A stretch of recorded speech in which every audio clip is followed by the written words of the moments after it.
Hey, oh yeah. We know what it is. Eagles wear boxing. Pay attention, y'all.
Sorry about that. That was a long time they had that eagle going on. Eagle. Why am I burping up my fruit? I can't have enough of this, man. It's too good. Y'all gotta listen to my last sip. It's that mango. Just two ingredients. That's mango with the sour sop. Oh man, this shit is delicious, boy. So that's my 2 days of just fruit. 2 days of fruitology. Yeah.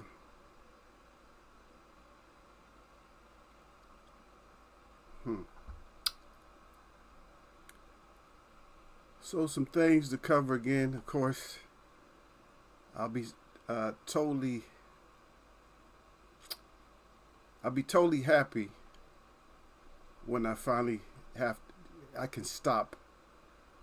Mentioning the one that they call Floyd Money Mayweather. I'll be happy when I don't have to. Have to bring his name up. Because he's nerve wracking, and a lot of the stuff that he's done, or allegedly, I'm not going to say, 'cause I haven't heard it from his mouth because I don't look at, I haven't looked at any of the videos and stuff like that, but I predicted it like 3 years ago. I was already saying, what he was more or less up to, when I was saying that Tank didn't get all the fights that Tank was supposed to get.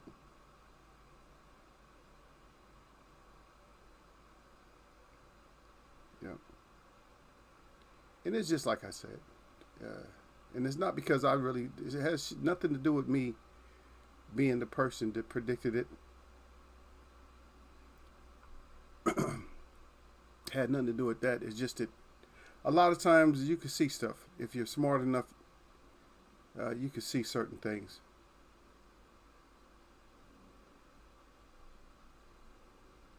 And a lot of times we don't want to see it. A lot of people just don't want to admit it. A lot of people would just never, they just wouldn't, they won't admit stuff. Even if they see it, it's right there in front of their eyes. They're not going to acknowledge it. Oh, well, it might not have been like, well, come on. So that's one thing we got to stop doing. Is stop pretending like we don't see stuff.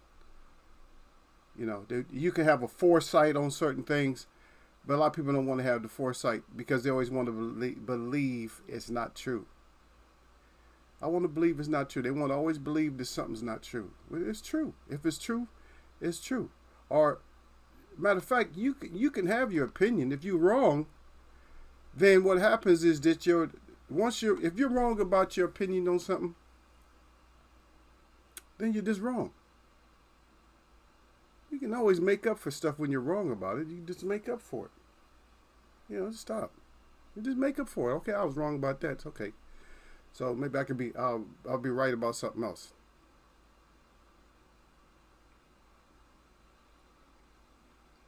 You know, so that's just the way I look at it. That's just the way I see it. You know, people see things different ways, but you know, we all have common things that we see. For instance, simple things like if the sun comes up, we all see that. Like, oh yeah, the sun's up. But some things just aren't meant because people will just go through life and they'll just take, you know, every moment is just a moment for them. The moment doesn't necessarily have that much meaning to it. It's just a moment. That's it. That's all it is. Oh, it's just a moment. You know, just another day. And so a lot of times we even get used to saying stuff like that. We get used to saying, oh, just another day, same old day, same BS, or another day, another dollar, just trying to earn a buck. This, all our little sayings that we have. Those things, actually, they're not that great to say all the time, you know, because it becomes so routine. It almost turns into like a chant. You know what I mean? It almost turns into like a chant. And that's not good for you to just be chanting, or when it comes to like every day. Same old, same old, same old, same old, same old, same old. Because when you say those things, what you just did is you put yourself in a cage. You know, you caged your own self up. Nobody caged you up, but you caged your own self up. You put yourself in a cage verbally. So you verbally put yourself in a cage and you wonder why you're not getting anywhere, you're not gaining any kind of experiences or nothing like that. It's just, and I would say that after working somewhere for 4 years, I think you're locked in. And not only are you locked in, you get kind of locked into a mentality. Does that make sense? You get locked into a mentality. And that's what happens, I think. Is that you start off, you know, everybody starts off with great intentions. But then after a while, you just get, you know, because that's what they'll even ask you. That's part of the interviewing process, okay? Part of the interviewing process is they're going to ask you, where do you see yourself in like 5 years from now? Now, I'm not saying that all employers will do something like this to disqualify you, but maybe if you're looking too optimistic about the company, maybe you won't be a good hire.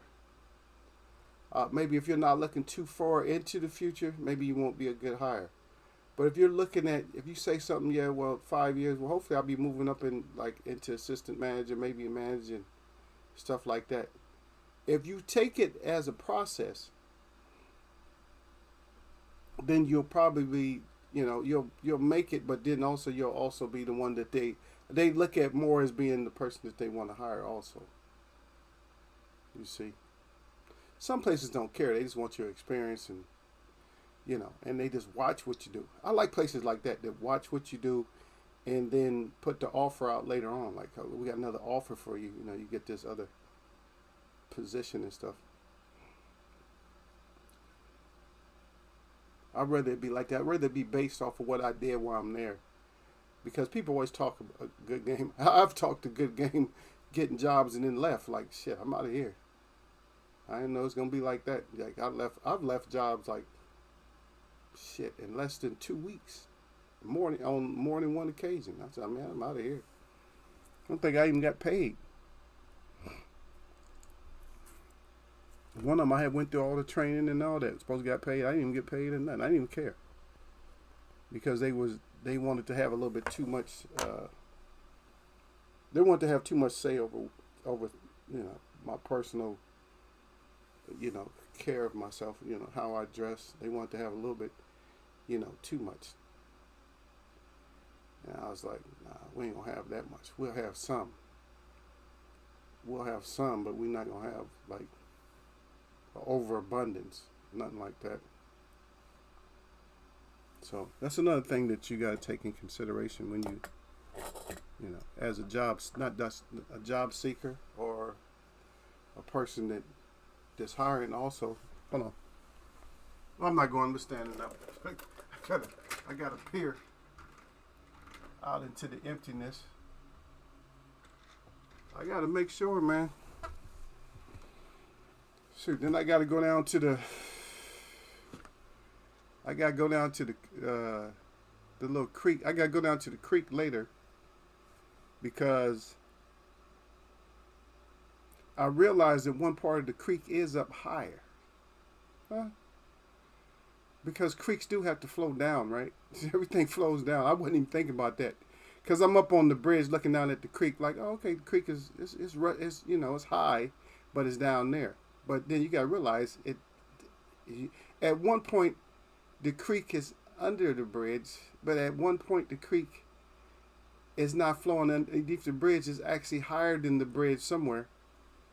And that point is probably being less than a mile from where I live at. The point where it's actually higher than the bridge, where it can't actually hit the streets and end up over here. It would take a lot, but it's not an impossibility. Matter of fact, where they go play basketball, the creek actually runs through the park where they play basketball at. I'm like, okay, so it runs right through there. So if that basketball court, it would be a stretch though. But if that basketball court floods, yeah, it would have to be like pretty flooded. But then again, you gotta look at it like this also. That even at that basketball court, that the stream actually goes up even higher than that. So if it floods up even higher, then that's how it can end up on the streets. And I just don't feel like seeing all that stuff rushing past me. I'm quite sure that we have some spots in the city that are flooded, because I remember driving my truck through there some years ago when it was flooded. And I was just shaking my head like, God dang, you guys got... And here's a city, and they got boats. People got boats in the city. They getting around in boats and stuff. I'm like, wow, man, because the streets was actually flooded. And, cops was there, like, cutting off some of the, like, blocking the streets, not letting people go down, like, 1 block or so. Like, you can't go down into that neighborhood because that neighborhood's flooded. And that's kind of like the big story around here right now. Out west where I'm at, it's just a lot of floods. It's one road that I like to take, a highway that I like to take, and I just read that it's over towards the skyline. I was just looking at it before I came on. It just says that it's closed, and it says due to unsafe road conditions.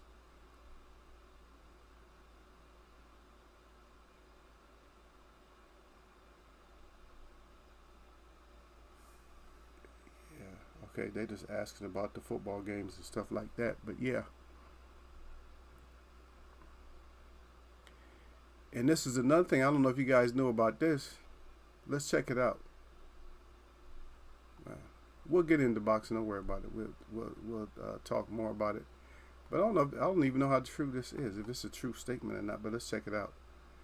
That it says that all the flights. Should we play it?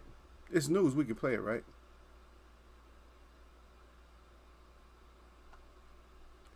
And I don't know if we got the reason. Let's see if we can get a reason out of this right here. Let's see if we can get this. See if we can get a reason why.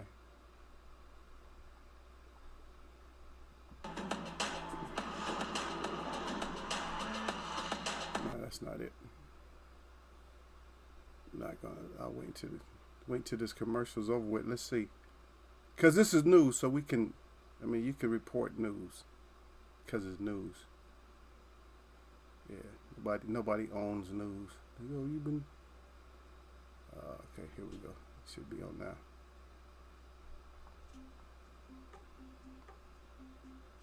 Okay, it doesn't really. It's just talking. It's not talking. It says, watch, all flights in U.S. grounded as planes turn back to airports. And that came from the Independent. I thought they were going to actually verbalize it, but it's not. It's all this you have to read. So it was, they show all the little models of planes and stuff like that. But that's you know what, one thing I will say about that is that's a whole lot of work. If you think about how much work that is, how much work it is to get a plane out there, think about it. A lot of people don't see it like that, but a lot of work to even get a plane out there, to get a plane to flying, right? It takes a lot to get those planes to flying, but now you gotta, they're turning back around. Now you have to go through the process of having even more planes landing at the airport. And you got some airports that are expecting planes. Now they don't have to do nothing. They got the crews ready for the plane to land, and they don't have to do nothing. But now the ones that just seen the planes leave, now they got to get ready for the planes to return. That's crazy.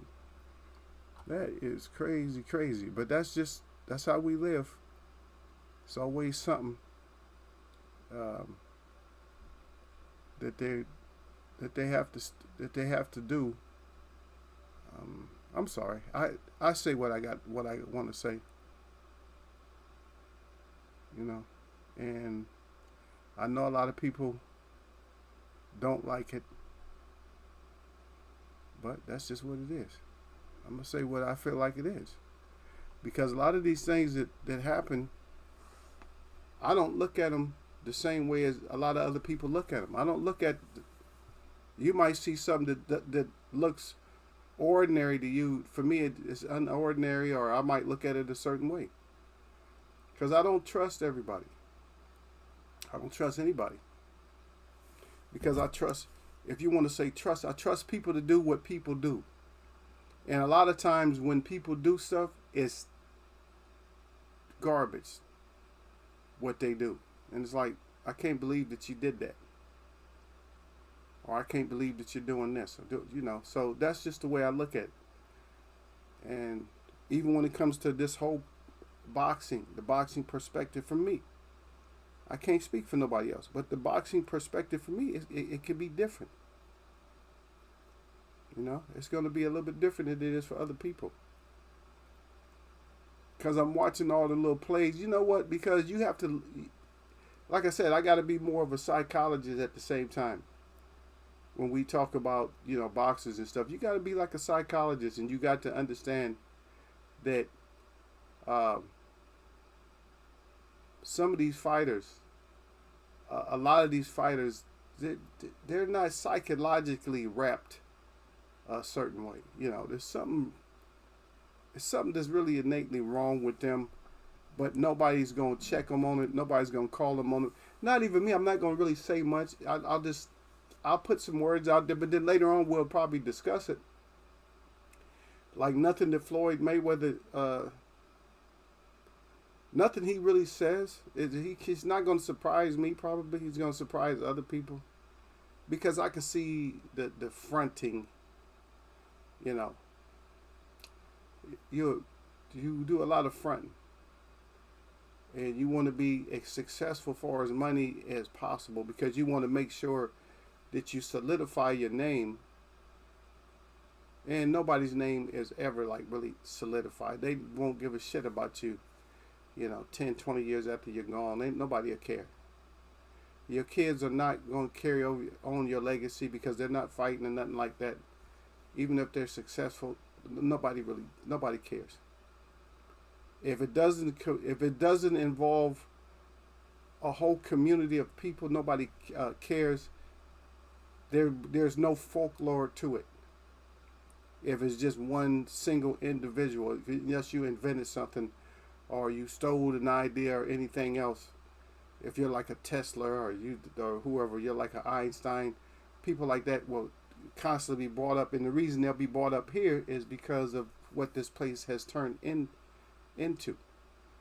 Like the real scientists, now they will cover all that up, and you'll never hear about the real scientists. You'll never hear about the persons that was really behind, Tesla's so-called inventions and stuff like that. You'll never hear about the real person, right? It's because of where you are. That's what that is. It's because of where you are. You'll never hear about it.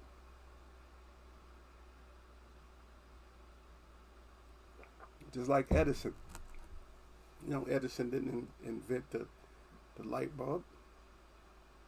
We knew that. And lights have been around for thousands of years.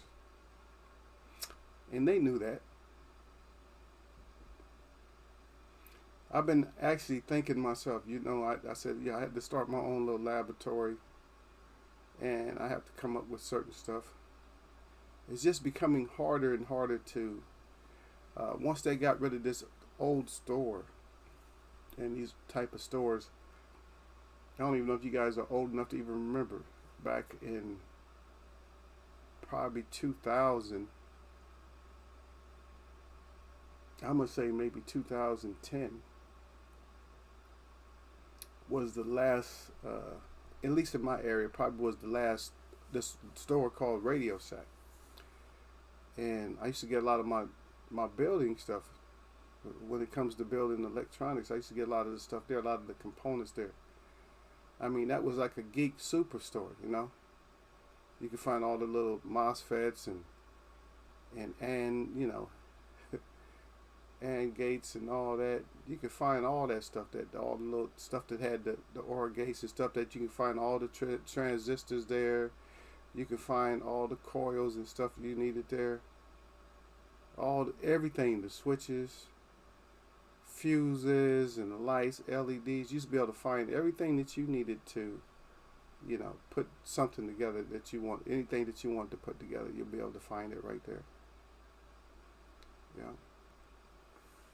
But now, you probably have to go online you probably have to go online to get all that stuff. My brother, Sir Flame up in here. What y'all know about that? Sir, I'll read it. Sir Flame says salute to Eagles Web. He said salute to the chat. And as always, he said you jab the like button on your neck. Don't get naked. Eagles Web Boxing got that fire up good with the 100. Got that glove up. And of course, we always got to get them things out there, baby. Just in case y'all don't know. Sir Flame, he'll only be here for a couple of minutes and then he'll be out. Yeah, he's usually out of here. He got to work. But yeah. Sir, there's a lot of concern in my area, brother. I'm a storm. You ever heard that is a show, and these people, they would call storm trackers? Shit. Hey, they put Eagle down as a storm tracker now. I'm a storm tracker now, brother. I'm a storm tracker. Shit, I got mountains all around me. I gotta be a storm tracker.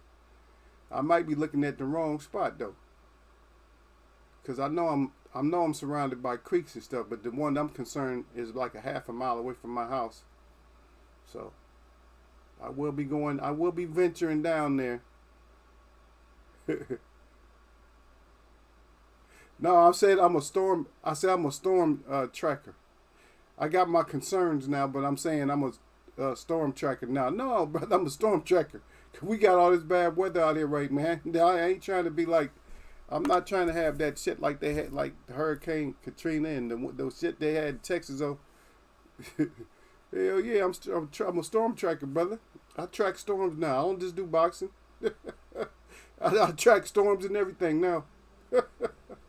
Shit, man, you should see me. Yeah, I ain't never seen water rushing like it was downtown. I was fixated on that water. I was looking down at that water like shit. I said, I better get up out of here. But I was looking down at the water like, all right, that water moving pretty fast there.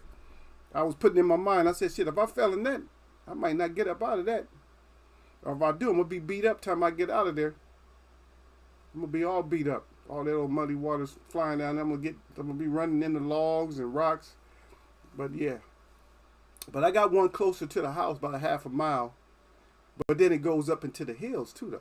So it could flood up in the hills, and then, because if it gets, that's the whole thing about creeks. If they get off track uphill, that's where the damage is done. It's not when they get all the way down if they get off track, because then you can look at it like, okay, it's off track down here. But if they get up, if they up in the mountains and become big in the mountains, now they're taking another path to get down the mountain. Now they're taking roads to get down the mountain. And we have a lot of roads that sometimes when the mountains is flooded, that the roads turn into a creek. And I'm not that far. I'm talking about like a mile, something like that. I'm not that far from where the bad stuff can happen at. But I'm at a point to where I can grab my money and hop my ass in the car. I ain't worried about dragging nothing. I ain't getting nothing else. Clothes, all this shit can tip over and flood up and go wherever it need to go. I'll just come back and look at my shit like, damn, that's a lot of shit I gotta throw away. That's all I'm gonna do. I'm not gonna, like some of these people, shit. Hey, that's what you sign up for. You sign up for it. You sign up for whatever you get. If you live in a certain location, you signed up for it. Because shit, you ain't no, you're not no geologist and meteorologist and all that. You're not that. You're not an archaeologist. None of that. You don't know. All you know is, this is a good spot out here. That's all you think about, is that's that good spot. Yeah. Yeah, sir said them. He said, yeah, them hills can be bad. Yes, brother. That part right there, they can be bad, and you ain't got no control over them. You ain't got no control over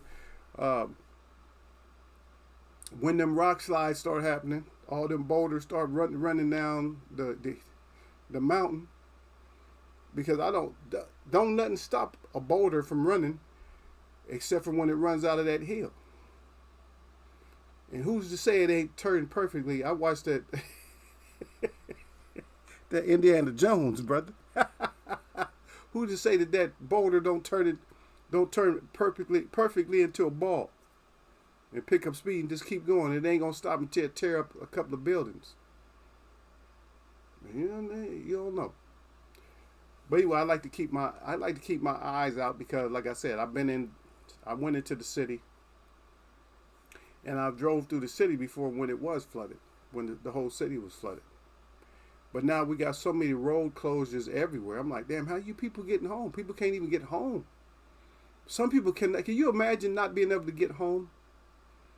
And you live way out in you're not even in the city, but you live way out somewhere. And just think about, if you live way out. Now, if you just had if your neighborhood was flooded, right? You got nowhere to really go, no relatives, nothing like that. What do you do? You go to the hotel. Everybody, the hotel's full, the motel, all of them is full. Where you go? You're sleeping in your car, man. It's an inconvenience. Yes, we can all do it, but I just don't like the whole idea of me being in my car, and yes, that's something I choose. If I choose that, that's cool. If I got my tent and all that, I'm good. I got my tent and my food and all that. I ain't worried about sleeping in no car or a tent. But if I got a place that I'm paying for, that I call my place, that's where I want to stay at. I can't go in my house. It's just wild, man. It's just wild.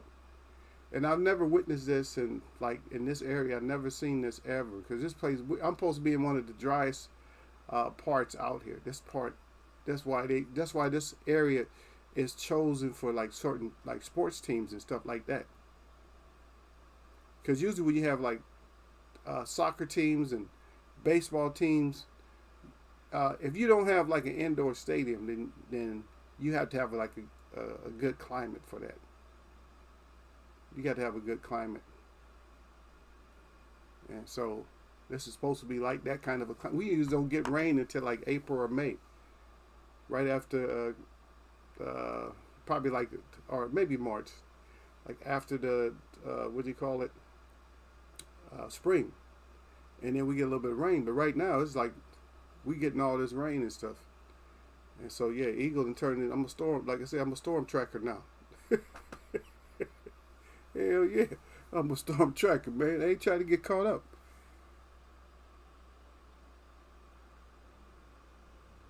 Yeah, you said it's different choosing to camp or to go to hotels, or than having to go to hotels. Yeah, it's a big difference.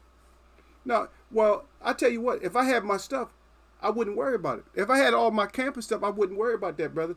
If something happened, I wouldn't worry about it. Because you know what? It's already in my mind. I said, okay, if they don't got no hotel space, they got a little campground over here. I just set up over here. I'm not even going I wouldn't even trip. You know, because I can adapt to it. So I wouldn't even trip about that. So I'm like, you know, I'm not even going to trip about that. I'll just come on, I'm going over here. But some people can't handle stuff like that. Some people can't work off of certain conditions. You know, I think I haven't even in my area. The water, everything's down. When you have floods, you got to be careful when it comes to the water. You got to be careful. People don't know that when there's floods, you got to be careful even with your water. You turn your sink on. See, a lot of people see surf lane, but a lot of people. We'll talk about some other stuff, but a lot of people have never been in any kind of disasters. Their life experiences hasn't put them through stuff. They don't remember turning on the sink and then brown water coming through the sink. Like a lot of people do, it never happened to me. Yeah, they have never lived somewhere where it got so cold where you didn't have water. You know what I mean? Or you had cold, you didn't have like hot, or even hot water. There's been times where we didn't even have hot water. Where they couldn't come over and like fix the water heater right away. There's been times where we didn't even have hot water. So you had to boil your water and everything else. Especially for the babies, you know, you got little kids in the house, you got to boil that water and, you know, and, make them a tub. Well, the little kids, like a baby is easy. A baby's easy. You know, you warm up a couple of cups of water and put it in a little tub. You know, you're good. You don't need but 2 cups of water for a baby. Like a baby, that's all you need is 2 cups of water. So, that's not enough water. That's enough water for a baby. 2 cups of hot water and the rest cool water for it to just be warm. Because they can't take the heat. You just put their water has to be. See, I remember all this shit, man. If it's warm to your hand, then it's warm enough for the baby. If it's just warm to your hand, not hot. If it's just warm to your hand. If you put your up to your wrist in there, you just feel warm, like slightly warm, that's good enough for the baby. See, a lot of people don't even know that. But a lot of people you guys are spoiled. You never had a situation because you grew up in a different society. So you never had a situation where you didn't have your snacks like you wanted, all your potato chips and all that shit and all that little stuff that's in the jars and stuff at the little corner store, that you couldn't have none of that. You couldn't have the candy. You've never been in a situation where you didn't have your steaks and stuff at night, or your fried food, or your chicken, fish, whatever, that you didn't have that. You know, you've never been in a position to where there just was no food. Where you just be looking, while you just opening up the refrigerator, you know ain't a damn thing in there. You know, ain't no eggs. When you don't have, growing up in America, when you don't have eggs in the refrigerator, you don't have milk in the you don't have eggs and milk in the refrigerator. Well, some people, you don't really have to have eggs in the refrigerator. People don't know that. It's probably better not to have them in the refrigerator. If you're an egg eater, just don't even put them in the refrigerator. Just leave them out. Just put them in a basket and stuff. Because they last about 30 days or so like that. And they're going to be gone by then. Anyway, I regressed a little bit. But to not have your milk, to not have your sugar. So there's no Kool-Aid. And when I grew up, when we made stuff like the Kool-Aid, I'm not endorsing Kool-Aid, but with the little mixed soft drinks or whatever. When I grew up, we used to use the water directly from the sink. directly, and with no, ill effects or something like that. But just think about it. There's times we didn't have the cereal. You didn't have the pancake mix. You didn't just have pancakes. You didn't have syrup. There's times where you have pancakes, but you don't have the syrup. To where you had to use, I actually had to use the white sugar in water and boil it down, throw a little bit of color in there, whatever, a little bit of flavor up in there, and it's good. But that's what we had to do. To not have the meal at night. I mean, I've had breakfast for dinner before because there's too many kids and just too much eating. Just eat up everything. Grocery day was the best day. But kids tried to go through all the groceries all in one day. Like, oh shit, we got. It's like, because it's like kids always feel like they were suffering from a famine when it's grocery day. When it's grocery. But back in thinking about hindsight, the best way to do that is just make sure that you have all the dry goods that you need. Make sure you got all your pasta, all your grains, all your beans. Just make sure you have it. Make sure you have all your seasonings. Because it doesn't matter if you run out of food a little bit, you're still going to be able to cook. You see? You're still going to be able to, mouths are still going to be fed if you get enough. Especially if you got a big family, get big ass bags of stuff. It don't matter, just get the big bags. You don't leave it in the bags, get yourself some glass jars or some cans, put all that stuff in there, label it up, boom. We're good. And you go get another one, you get replacements as you need them. Man, that's gonna save a whole lot of money for you. Believe me, trust me. I know what the hell I'm talking about. Yeah, it's been many times. No food, hot water, don't work. Yep, he's there when the hot water don't. That hot water not working. That's a big one for me, man. When that hot water don't work, man, I feel sick. Like, oh man, the hot water ain't working. Cause I cannot take a cold shower and it's cold. Only time I could take a cold shower is when I was little. I used to love cold showers. And that's because it be hot as hell. When it's hot as hell, you can take a cold shower outside. You can't wait for that cold water to hit you. And you sitting out there shivering. But that sun is beating down at you same time. Your skin is black as I don't know what. Because I was a black little native when I was little. I don't know what the hell happened to my color, man. I grew out of my color, man. I was sub-Saharan. I was a sub-Saharan color, man. For real, for real.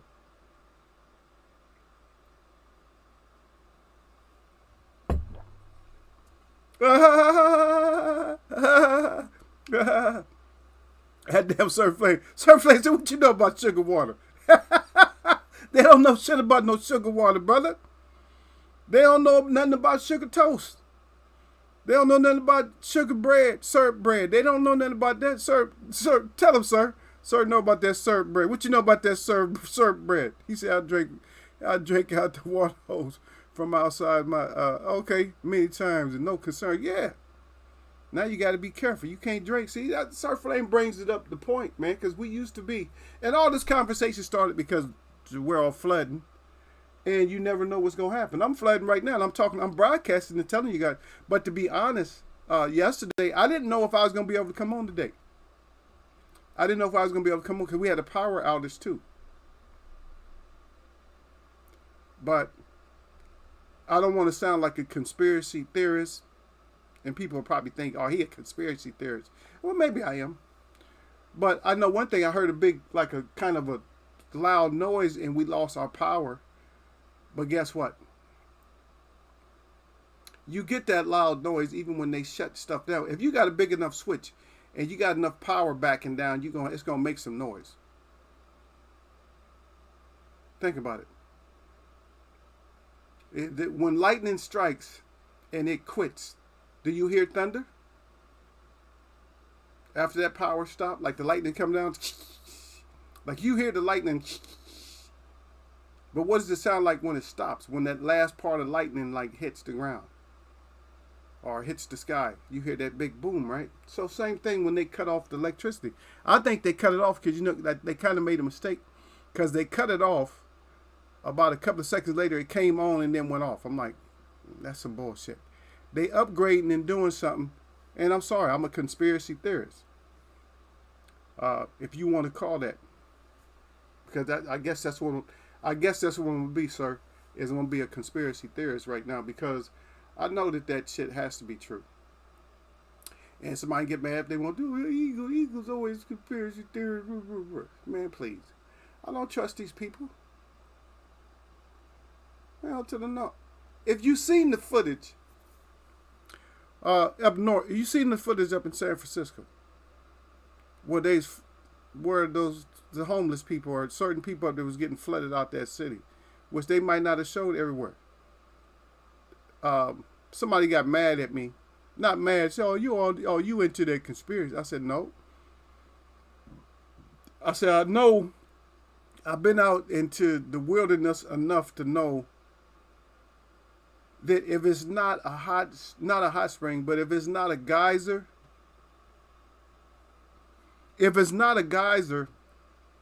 water does not usually shoot straight up out the ground. And they were showing water in San Francisco shooting straight up out the ground. I'm like, this water's shooting straight up out the ground. I said, something's wrong with that because water doesn't shoot straight up like that without being pressurized somehow. That just doesn't happen. It's not. It's just as pressurized. You can have water out the ground that's in the earth that shoots straight up, but it has to be pressurized.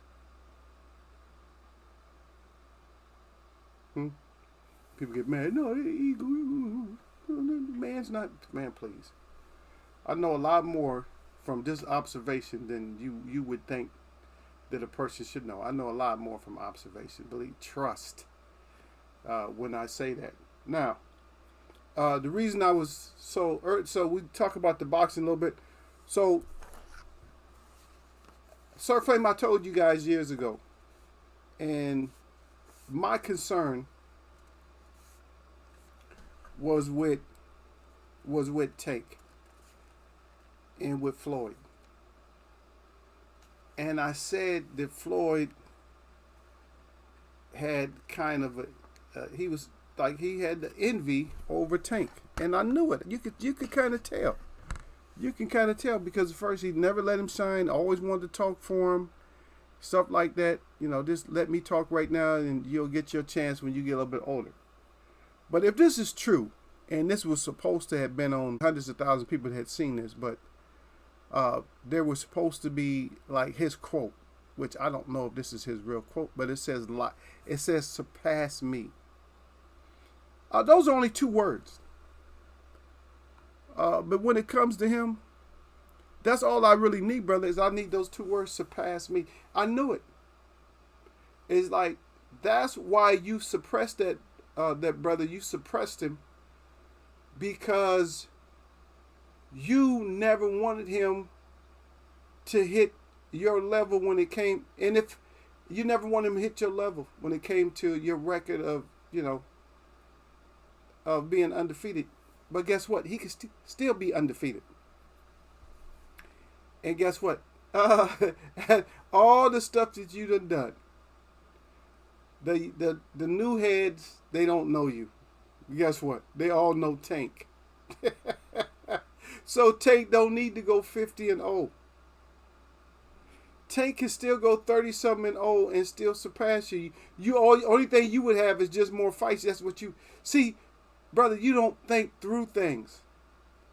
You don't think through things, because even your 40-something-0 or 50-0, whatever you were, I don't even know what it was, 49-0, whatever it is. It doesn't surpass. You got people that have better records than that, but guess what? They're not remembered. But people like Sugar Ray Robinson is remembered. Julio Cesar Chavez, they all remember. They had way more fights than you. A lot of these fighters who had way more fights than you are recognized more because a lot of people will challenge that little O that you have. And we've seen, I kind of knew the jealousy and stuff was there. I said, no, he ain't letting Tank. Because back, even a couple of years ago, I said, he's not letting that boy fight like he need to fight.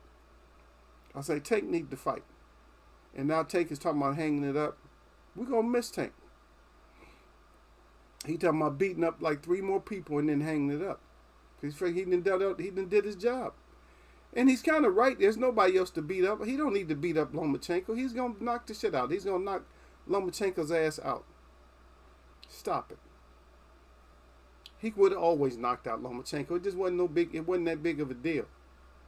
I think he would have always knocked out Loma. If Loma's worried about how big Haney is, he's worried about the size. He's not even worried about the power. So Tank got that stop a Tank power. But I felt that. I said Mayweather, he don't want to do right by that young man. And he's not putting him. He wasn't getting fights. Like I said, he probably should have had 6. I say 5 or 6 more fights, probably more than that. But I'm being conservative when I say 4 or 5, like 5 fights, something like that. If I'm saying 4 or 5 fights, I'm being real conservative with it. But now Tank seems like he's getting fights. Because if he's gonna fight again in April, so this is what, January, so February, March, April. That's 3 months. So May, June, July. Probably by August, we'll get another fight out of him, and probably by December, we'll get another fight out of Tank. So we may get 3 or 4 fights out of Tank this year. Tank just training to fight, and he's more mature now, so he knows the responsibility is up to him. They don't have to talk to him as much as they used to have to talk to him. But I kind of felt this, even though I'm not the one that's really reporting it, somebody else reported it. Just the statement itself, whether they discussed it and found out if it was true or not. For me, I'm finding out, for me, it seemed like it would be true.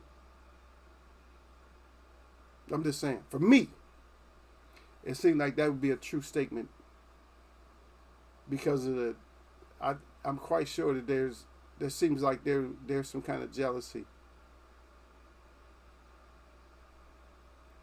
That's what it sounds like to me. Is that there's some kind of jealousy.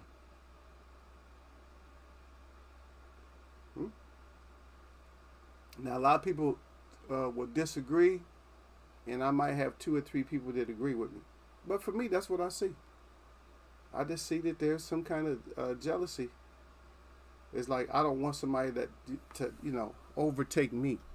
And that's why he's doing this exhibition, because then it looks like, he's actually padding. I don't know. Maybe he thought in the beginning that he could pad his record by still being undefeated and putting on these exhibitions, going out there, like he said, being a bank robber, whatever. He's just going out there getting the money.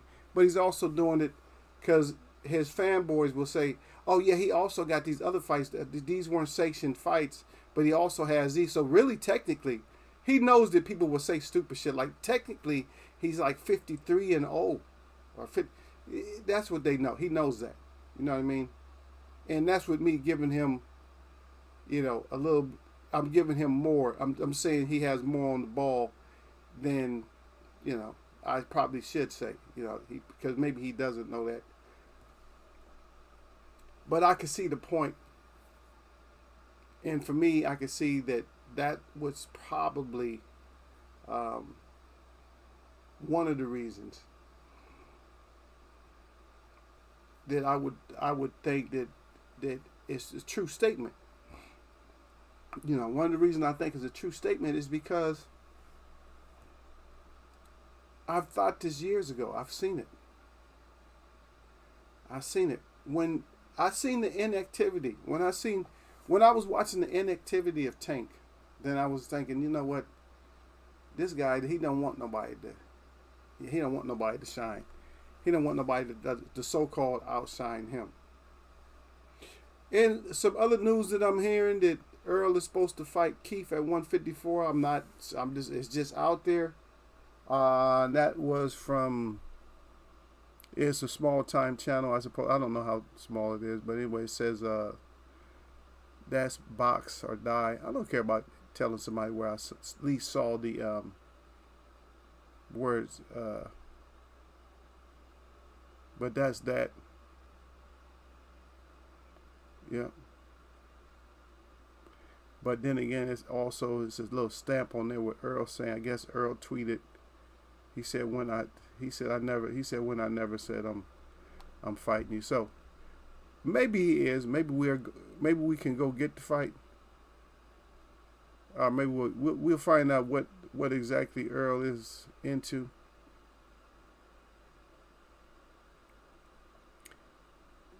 we'll find out. So,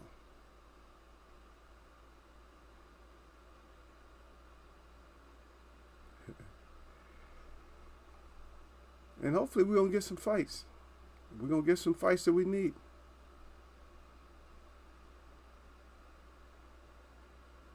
Yeah. But a lot of people are actually reporting it. I'm just letting y'all know. I'm not necessarily reporting it, because I'm not looking at it as like it's truthful. I'm just looking at it as just being something else that's out there. So that's all it is. It's just some other information that's out there.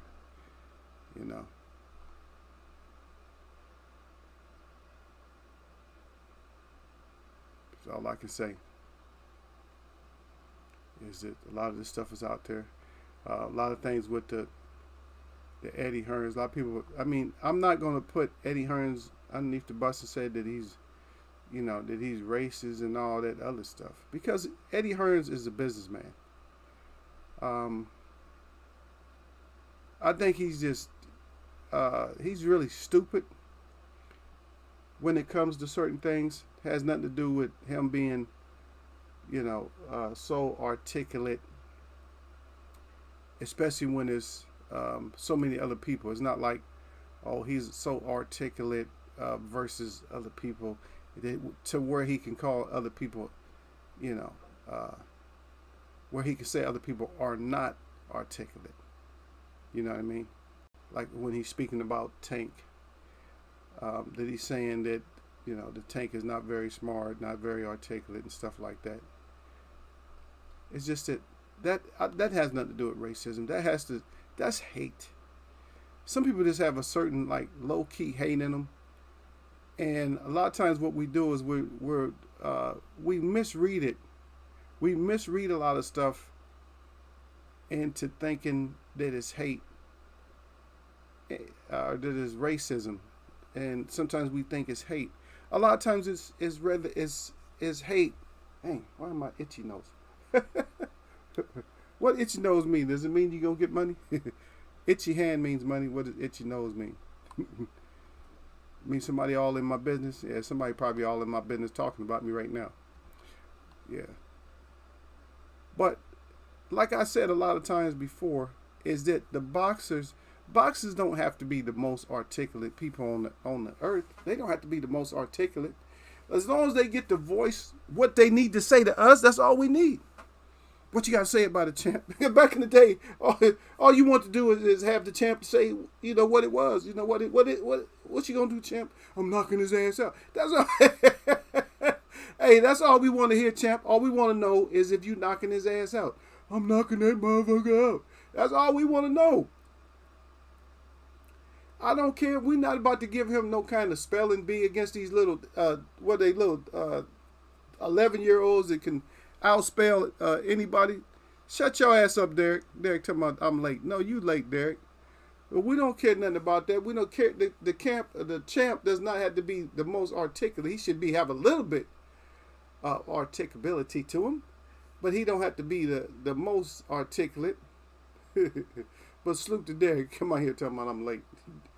Yeah, no, Derek, I was telling Sir Flame, I said, shit. I said, Eagle and turned into Eagle Storm Watcher now. I told Sir Flame that. I said, shit, I'm a Storm Watcher now, brother. Shit, they closed down like about at least two or three roads that I take sometime. So I'm like, you know what? If they didn't close down these roads that I take,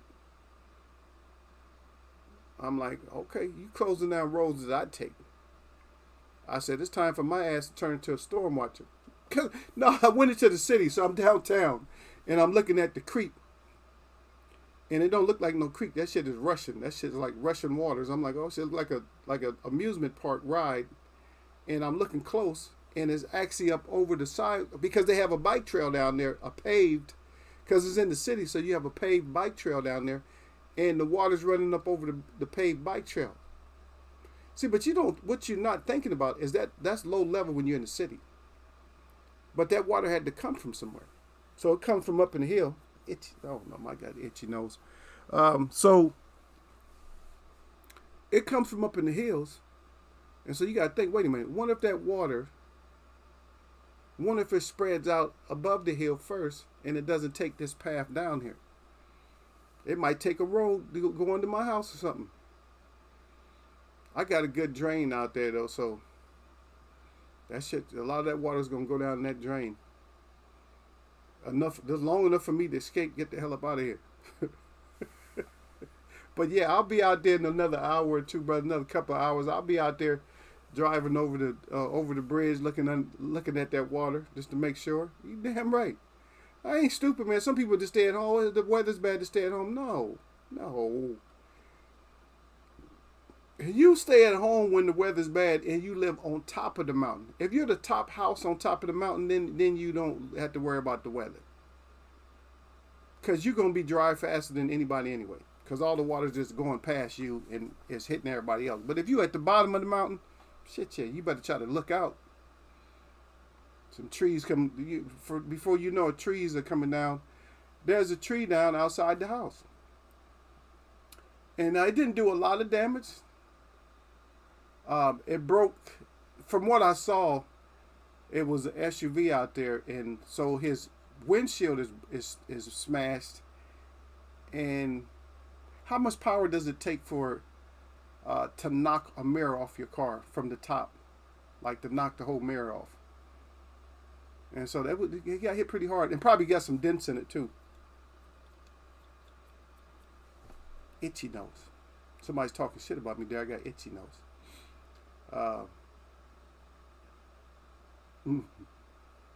That's what I'm thinking. I know it's probably something in here. I gotta put my air cleaner in here. Yeah. I got that fan blowing. Yeah, that's what it is. It's something. Let me get me. Where's my tissue? Hold on a second. Let me go get me a tissue, man, because I can feel it. It feels like somebody got it cotton underneath my nose.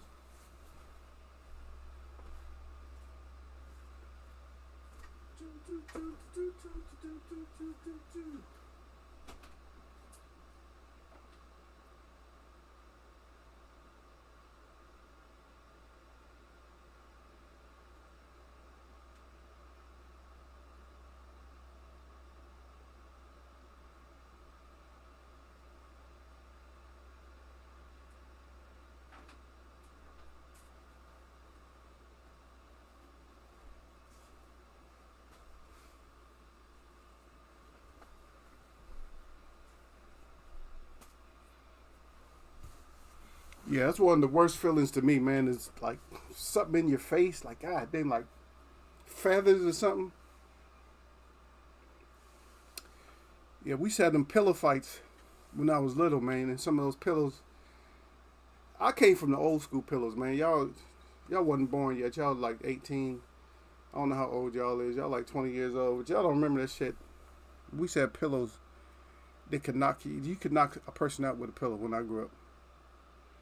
Because they wasn't that foam. They got foam and seeds or whatever bullshit in them now, holes, you know. But when I grew up, they had pillows that had these hard ass, like, they weren't hard, but you could pack them down. I became like a pillow fight expert and shit. You could pack that shit down to one corner. It's all like feathers. And that shit is hard. You could pack that shit down compact.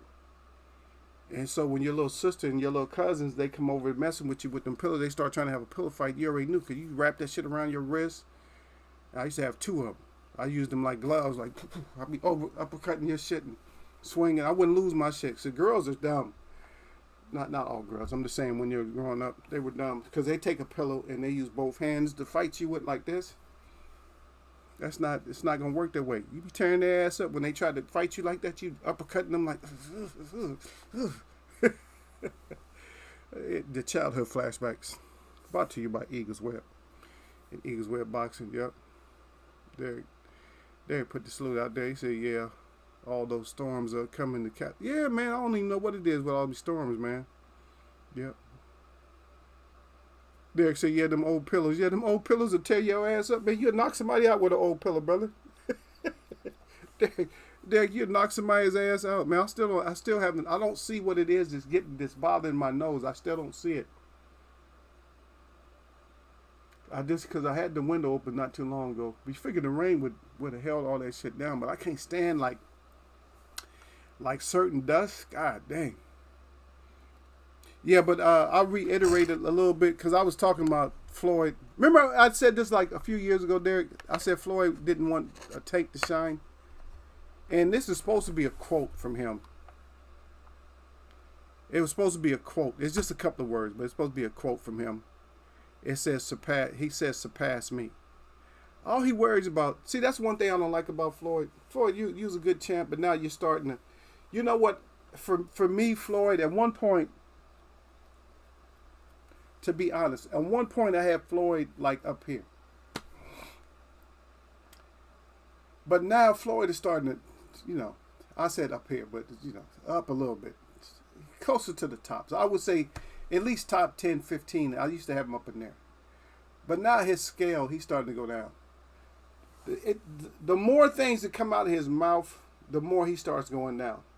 But if he starts saying stuff like surpass me, Tank Davis should have came back and said, yeah, MF, I would have already surpassed you if you would have let me get some fights. But you didn't let me get no fights. And now you're talking about surpass me. I should have had 10 more fights on my resume. But you wouldn't let me fight. Man, this shit is irritating the shit out of me, Derek. Did I run into a cobweb? I can't stand this shit when you run into a cobweb or what they call spider web. I can't. Oh man, shit, man. I'm like, man, you act like somebody that threw ropes on you and shit when you run into a spider web. You rolling your shoulder and shit. Try to get that damn spider web off you. Like, man, shit, I gotta go. You wash your face. And then it freaks you out because I don't like spiders in the first place. So anytime, even if I wash off a spider web, I still feel that shit like it's going down my back or something. Like check me, you know. Or even if something crawls on me, like if a bug, anything crawl on me, I'm like, shit didn't crawl. I'm thinking that the shit's crawling on me all day. Like there's another one. Like I keep thinking that there's more of them. I get freaked out by little shit. If I'm out in the woods, it's different. But if I'm at home or a building or city or somewhere, I don't want nothing crawling on me. Spiders, bugs, flies, none of that shit. I can't stand that shit touching me. Don't touch me because I'm in my domain. I'm in my house. Don't come over here effing with me. Okay, but I changed subject a little bit. But, like I said, right back to you, though. But if you said some stupid shit like that, if that's really your quote, now I put you in maybe top 50. Maybe. And because you're making me not like you more and more because I seen what you was up to in the first place. You never had that young man's interest at all. You never had his interest. You never wanted him to be great. You know, you want somebody to surpass you maybe if they're in your family. Or you want them to surpass you if they've, you know, when you get older. Like, oh yeah, I knew somebody was going to surpass me. You wanted somebody to surpass you then because that way you can get talked about some more. But everybody's going to forget you. And it's something that Tupac said a long time ago. That Tupac was saying that I don't see how somebody can, you know, how you can have a jet and there's people that don't have houses. How you can have all these big mansions but you got homeless people and stuff. Like he just kept mentioning that over and over. How could you have so much stuff and there's so many people, there's so many have-not people. And it makes sense. And it still makes sense because that's the only way I think. The way that I think, I'm not made like that. But the best way I think that if I had hundreds of millions of dollars, that of course I got to start some kind of center for. I got to start something to get the homeless people together. You know, a 3 or 4 step process though, not just taking them off the street, but getting their mind, making sure that their mind is right, making sure that they can work. Or at least the community where they live, they would have to all work there. You know what I mean? Like putting out, you know, like trash and what do you call it? This shit's bothering the hell out of me, Derek. Like, what the hell is you? Where are you at? Maybe I got bit. Oh, I hope not, man. But yeah, like growing vegetables, like learning the trade, learning how to repair like their torn clothes, or even learn how to make clothes, something. Do something. It makes sense to me. But all these other people, all they worried about is just showing they like, and then they brag about it. Oh yeah, we used to couldn't have chains and shit like that because of slavery. I don't believe that. That whole slavery shit, get out of here. It wasn't that damn many slaves. It's just as many slaves. It's more slaves now than it was back then because we all slaves now. Once you come on, you're a Christian, and to be a slave as soon as you get here, like you got to work. So, the only free people are the people that's out there on the streets. So you free, or you a slave. As simple as that. The free people don't do shit. They don't care, and we don't care about them. Oh, I see something. What was it? That was like a little floating. Is it this? This shit is finally bothering me. No, because sometimes I put this around my face. This ain't it, Derek. It's something else. I just don't see it. I got enough light. I just don't see what it is. What the hell? I didn't shake nothing out in here because usually you can shake rugs. I don't know. My skin is sensitive, but I still am seeing a few things. I think when you shake, yeah, like I said, I'm going to bring my cleaner in here later. I'm going to bring my air cleaner in here, clean this shit, get this air cleaned up in here. Because it's in another spot right now. I never had it in this space here. Yeah, it probably needs to be in here pretty bad though. Put that thing in here, let it do its work. Get this stuff cleaned up. But yeah, we saw you in the beginning, and Derek knows this too to be true. That I said this about 3 or 4 years ago, Derek. I said that I don't think Floyd is gonna want that. He's not gonna let that guy shine. Not getting him no fights and nothing. I just know it. Talking about he worried that the fighter should get the lion's share of the money. Yeah, but the lion's share, if the fighter gets 60% of the money and you get 40, you still getting too much. Even if that's the lion's share, you still getting too much. Because you love your money. You like to talk about your accomplishments. See, most people, when you start bragging about your accomplishments, then your accomplishments don't mean shit. They don't mean shit because you're talking about them too much. You know what I mean? You're talking about it too much. So your accomplishments don't mean shit. Your accomplishments mean something when you don't have to talk about it. Everybody else talks about it. Then you can humble yourself. You can be more humble. You know what I mean? Because even if I talk about something, I don't talk about my accomplishments. I always talk about what I would like to do. It would be nicest dream. So I have to put forward from this day, you know, the days past today, I have to start putting together a program to where I can help, because I don't need all the shit myself. Who cares? A lot of the stuff I don't need. Like, I would never probably want to have like a big mansion. I would probably never want to have that. I wouldn't have no use for it. What am I gonna do with it? I gotta hire people to take care of the pool and all that. Then you're in that big ass house talking to yourself. Or even if somebody's in there, you don't know what room they're in. You're looking for somebody. You need intercoms and everything else. If you're in a mansion, man, you need intercoms. Come on. You got to have a house full of people to even live in a mansion.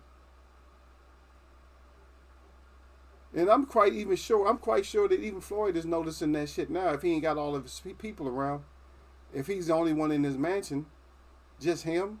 You imagine you got to check all your rooms and shit just to make sure. Man, that's too much pressure for me. Forget that shit. Give me a studio. Just make sure I got my electronics. Make sure I got my clothes and food. Clothes, food, and a few things that I need. That's all. That's all I need. Yeah, but I seen this in the beginning, man. That it surpassed me. I knew you was gonna be on that bullshit in the first place. And to me, in my estimation, Tank has already surpassed you because he surpassed you as Pretty Boy.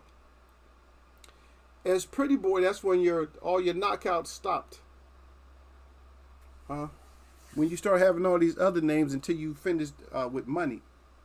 When you had Money Mayweather, when you ended up with Floyd Money, then that's when you died. That's when you died out because you're two personalities. You're Pretty Boy and your Money. Tank is just Tank, and Tank has already surpassed pretty boy. So all he has to do now is surpass you. He don't need but a couple of more fights. He's more than he's like a 3 divisional champ already anyway. So what's he's already surpassed you because he's not a mouthpiece like you.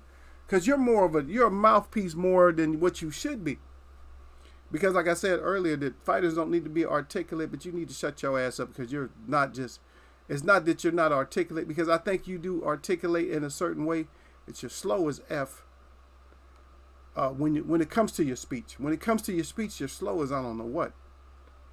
And I'm not going to clown you about you being articulate, but you're slow as F. And you think nobody can see what you're doing. Because I called it before. I called it out a long time ago. I knew you didn't want Tank to sign. You knew he was a star. That's why you couldn't wait to sign him, and get him away from Broner. Matter of fact, if Broner and him would have just stayed together, and Broner would have got his if he would have got his promotional company going, and just him and Tank, and they would have just stayed out of trouble and stayed focused, they would be the biggest show right now in boxing. They would be bigger than Earl and all of them. Right now, I think Earl Spence is probably probably the biggest in boxing right now. Him and Tank. Tank right now. They even say Tank. Tank because of his numbers, because Tank sells out everything. He might not have sold out a bigger venue as Earl did, but he sold out everywhere he goes. He sells out.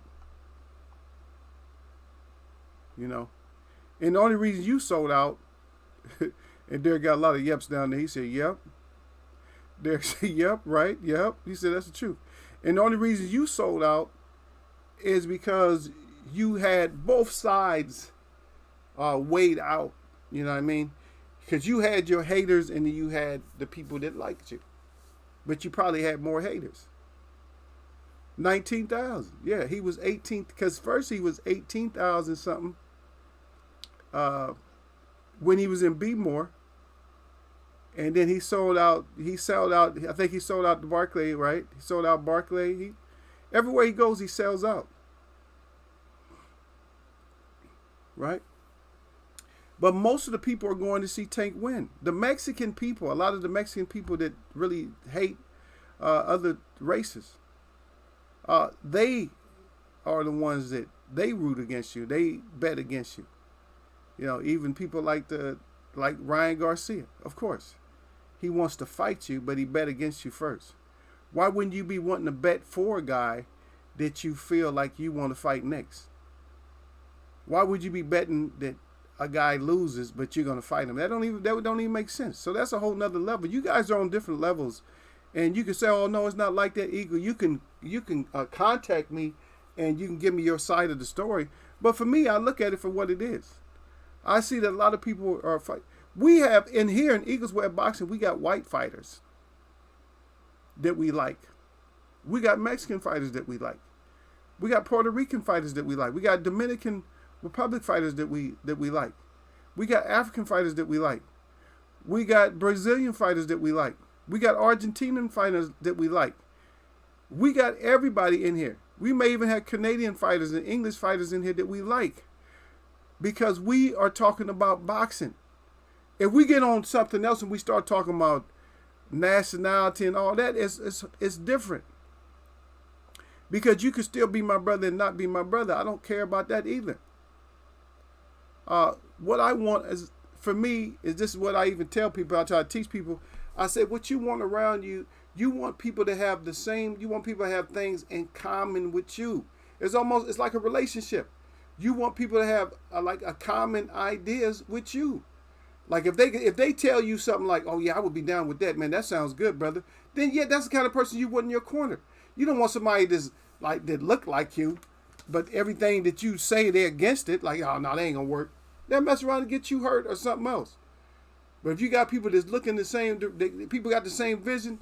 Like, no, okay, yeah, this is a strange neighborhood. Yeah, this street over here is well lit. Let's go down this street right here, man. We don't know what might be around the corner.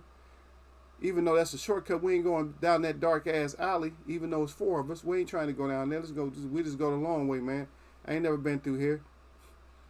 Then you got some loudmouth with y'all, man. Y'all just punks, man. Just go on down there, man. Y'all can fight, can't you?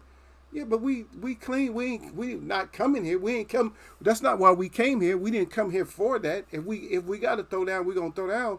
But that's not why we came here. We didn't come here for that. See, you got to have somebody that's on your side that's gonna be there for things that are familiar with your way of thinking.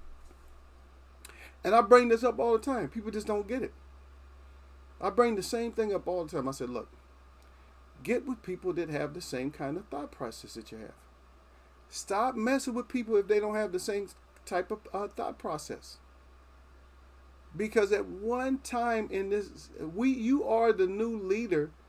You are the new persons that have to not necessarily be in the limelight like everybody, but you have to be like that voice of reasoning to help people out. Because like I said, like I told my friend, I told y'all before, I said, we may have to have our own little getaway somewhere. We may have to have our own little corner where we need to scoot into and fight back like a cat. You know what I mean? We can't all just be cattle. We can't just all be out there just ready to be scooped up. So that's what I'm saying. So all you people that you love your country so much, when it comes to this sport of boxing, you can love your country and you can root for your persons, but don't get too carried away with it. You can root for them, but understand, rooting for somebody ain't gonna put because they have betting lines and stuff. It's not gonna put no money in your pocket just because you bet for your countryman. Oh, I put $1,000 on you, man. I thought because you my countryman. You're stupid. You didn't put $1,000 on them. What you did is you gave $1,000 away. You might as well don't even mention bet, because you just gave what you was telling me. Oh, I'm stupid. I just gave away $1,000. That's exactly what you did. You just gave away $1,000. You didn't. That wasn't no bet.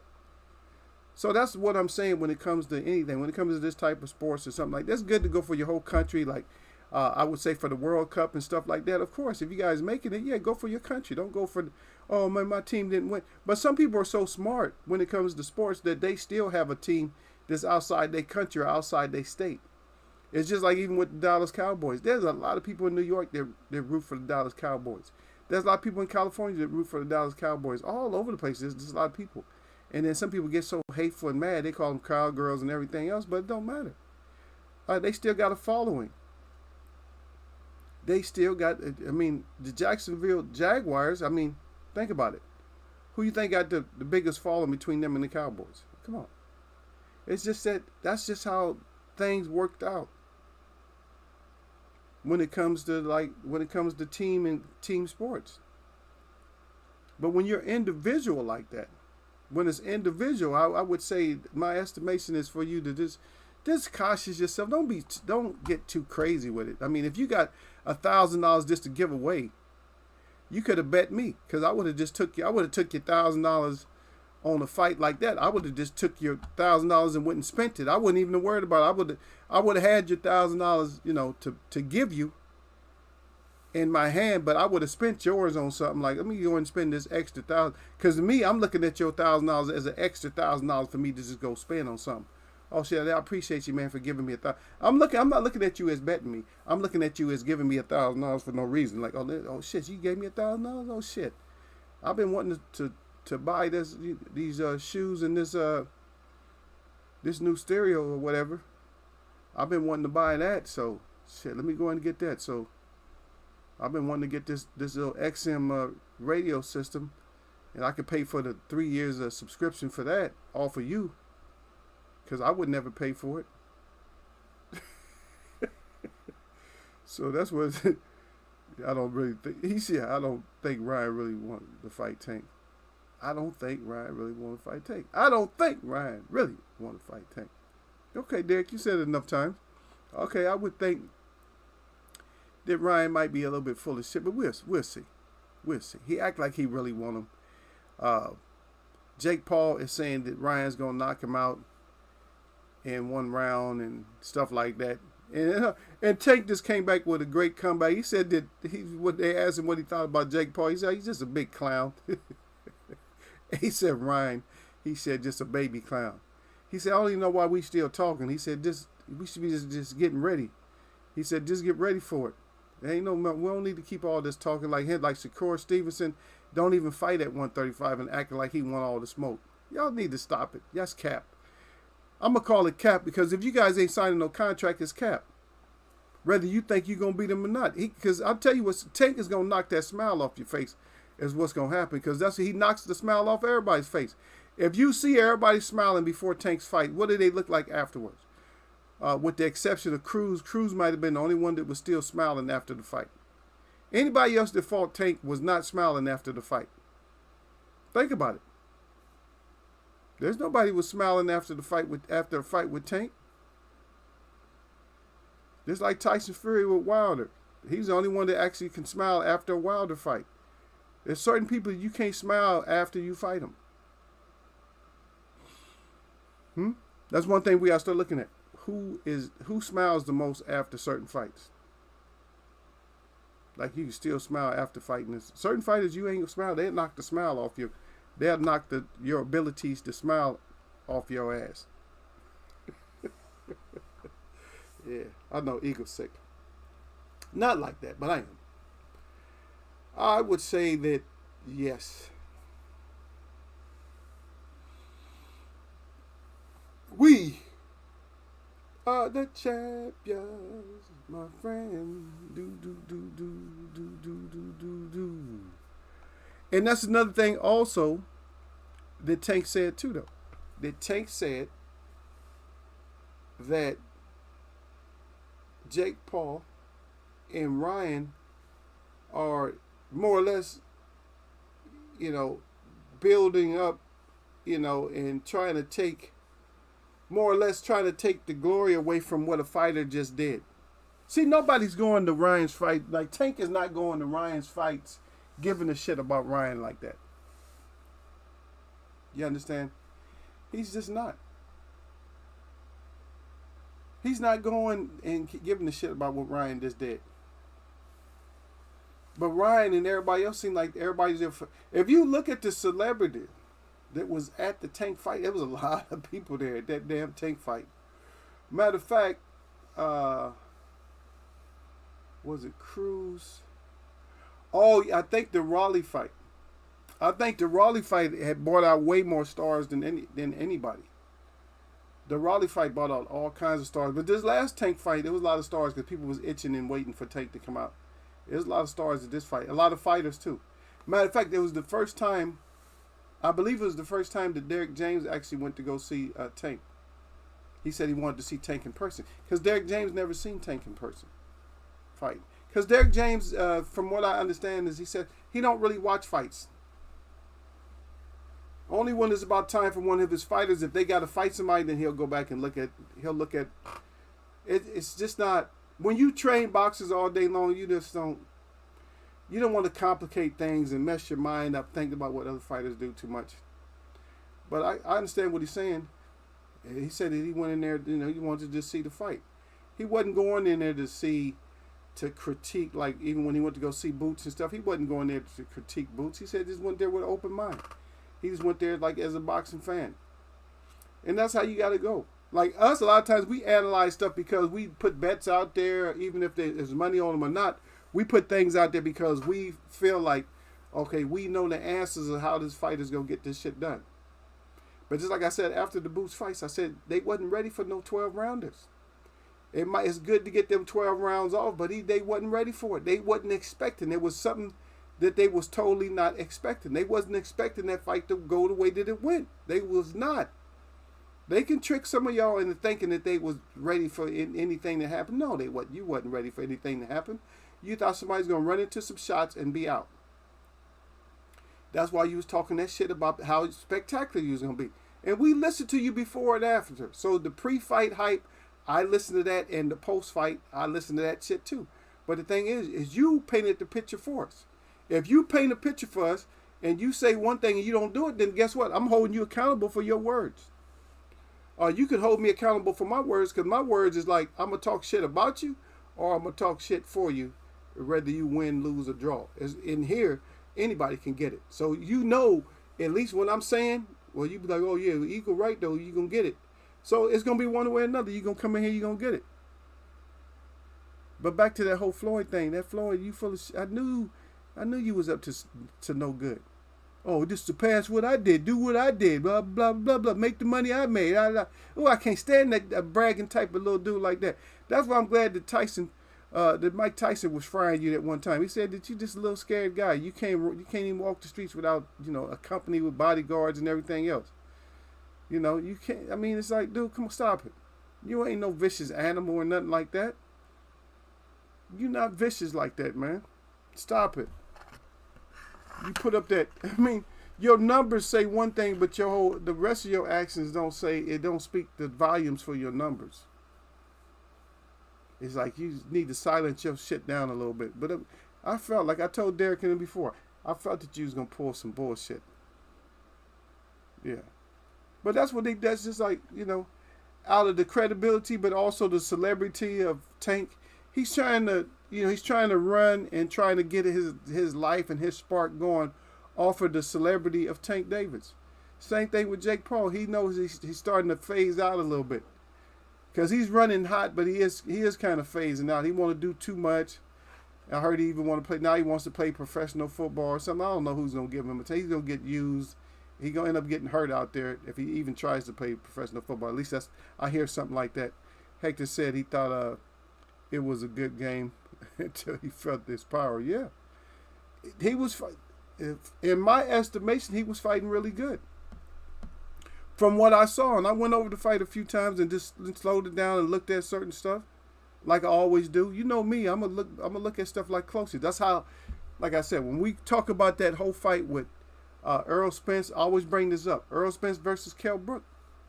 A lot of people saw it one way, but I say, look at it. Go back and look at that fight, and you'll see that Kell Brook was scared throughout that whole fight. Once he felt that power, them body shots from Earl, he was scared. Apologetically fighting. Closing his eyes. Get off me, Earl. Did I do good? Did I land a couple of punches on you? Yeah. I thought they said black people don't buy tickets. Yeah, James went to see what Martin is going to deal with. Oh, yeah, of course. I mean, low key. I mean, if you say low key, yeah, James Smart. So he might have been, like I said, he might have just been going to check out the fight. But I don't know if that's true, too, though. But low key, that could be true, Derek. But what I'm looking at is too early for that, though, because Tank is in no means about to fight him right now. And he could have got more information from probably analyzing the fight on film where you can slow it down and just look at stuff and just study. Then seeing live, because a lot of times live you miss stuff. At a live fight, sometimes you miss certain stuff. Because you can see why it'll take like 2 or 3 color commentators. One will see what happened, and another one didn't even see it. They'll call one punch. Oh, I thought it was a right hook. No, it wasn't. That was a left uppercut. Because the right hook came. See, because the left uppercut came, and then the right came right after it. And you don't see the person fall because the uppercut has lifted them up. And then the right might have missed, but the person had already fell underneath it. Like they already fell to the ground. Oh, okay. You haven't rewatched it yet. Yeah, go ahead and just rewatch it, brother. Let me see if it's on. Let me check and see if it's on, brother. It don't take too much for Eagle to figure something out. If Eagle want to look at something, just say we'll look at it, brother. Or we'll do the sound. You know, I'll get my ass in trouble. You know how we do. Oh, shit loud. I'm just looking around like, oh shit, here we go.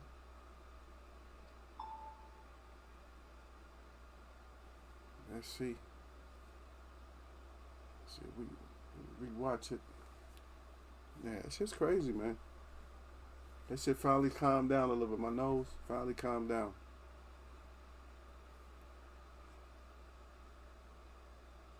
I was doing highlights the other day. Yeah, but that damn Tank is just something else, man. That damn Tank, he just hit too hard to be a little dude, man. He hit too hard.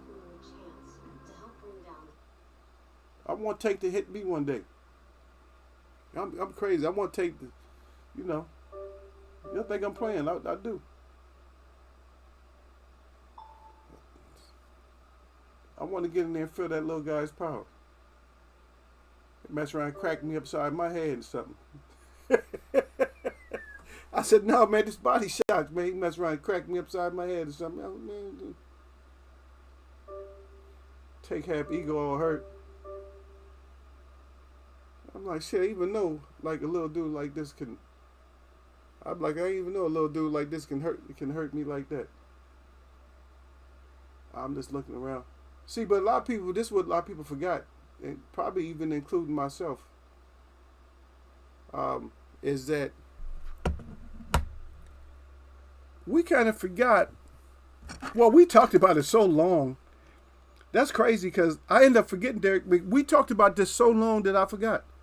Because remember when Hector Garcia beat up Colbert? And I told Colbert he got to start shutting the hell up. Because I had already said that before, Derek. If you remember what I said Colbert him and Danny need to stop acting like they, on some kind of talk show or something like that, just chatting and talking about everybody. And you got one of them, both of them got beat up. And see, that's what, and you guys get mad if you want, not you guys, but you can get mad if you want to. So what happens is Danny Garcia gets beat up. And you guys think that Earl's a joke. Earl beat Mikey into retirement. He was never the same after Earl put the smash down on him. He beat Danny into depression.